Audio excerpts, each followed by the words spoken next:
Isa na namang choynori ang gagawin natin mga kasmut. Galing nga pala to sa baha mga kasmut simula nung bagyo. Kaya ito mga kasmut, binabako na kagad ang kanyang makina. At ito nga pala ito ng panggilid niya. Kaya ito mga kasmut, panoorin mo ito. Let's go!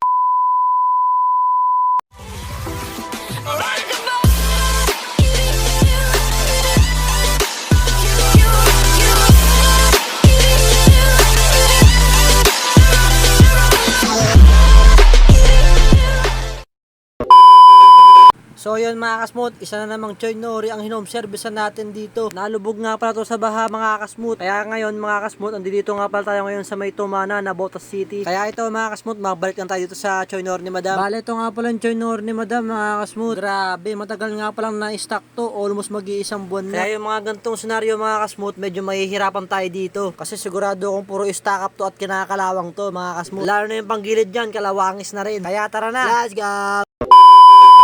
So ito nga mga kasmut, binaklas ko na nga pala ang kanyang footboard. Ayan mga kasmut, grabe ang dumi talaga nyo. Bali refresh engine nga pala to mga kasmut. Kaya ibaba natin to at bibiyakin natin. Gaya ng pagbiyak niya sa ano mo.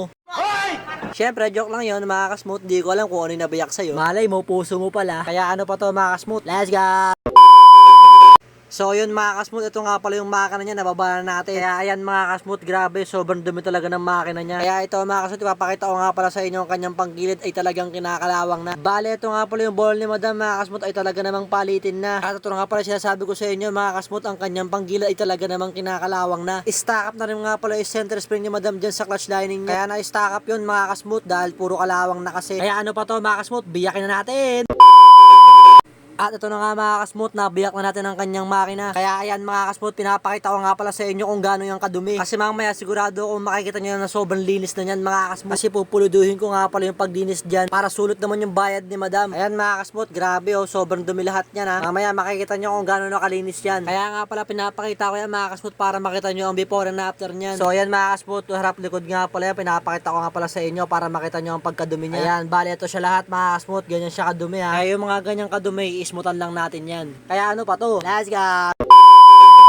So yun nga mga kasmut, ito na nga pala yung sinasabi ko sa inyo. Ito na yung after mga kasmut. So yan mga kasmut, pinapakita ko nga pala sa inyo na sobrang linis na lahat niya no. Ganyan talaga kapag kapulido. Ganyan talaga ako maglinis mga kasmut, talagang pinupulido ko na. Para yung mga bayad ng customer ko ay talaga namang sulit. Kaya kung babalikan mo yung video kanina kasmut, ay talagang magdidiri ka sa sobrang dumi nun. Kaya kung gusto mo ng ganyang kapulidong linisan, syempre alam mo na. Kaya yun lang naman mga kasmut, hindi ko na nga pala patatagalin tong video na to mga kasmut. Bubuuin ko na nga pala to. Kaya tara na, let's go! At ito na nga mga kasmut, nabuo ko na nga pala yung makina ni Madam. Ayan oh, grabe, sobrang linis naman. O diba, iba talaga kapag gagawang smooth. Bali ayan mga kasmut, papakita ko nga pala sa inyo kung gaano yung kalinis. O diba, ang sarap ng sa piling kapag malinis talaga ang makina. Kasi nakakagaang siya ng pakiramdam mga kasmut kapag nakikita mong ganyang kalinis yung gawa mo. Kaya yun lang naman mga kasmut, hindi ko na nga pala patatagalin to. So ayan yung choynori niya mga kasmut, ikakabit na pala natin yan dyan. Let's go!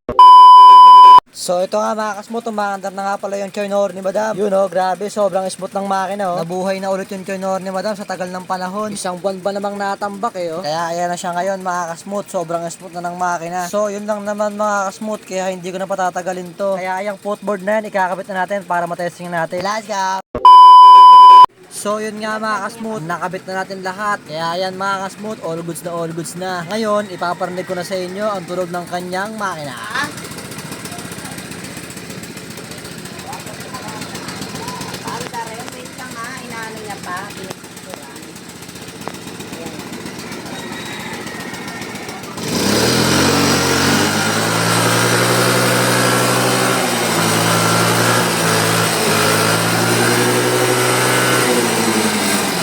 Grabe naman yun. Yung mga ganong galit ng makina, siguradong matulin to mga kasmut. At para nga pala sa magpapagawa dyan mga kasmut, nilagay ko na po sa screen. Kaya kapag ka nagustuhan mong video na to, palike and share naman po. Montage!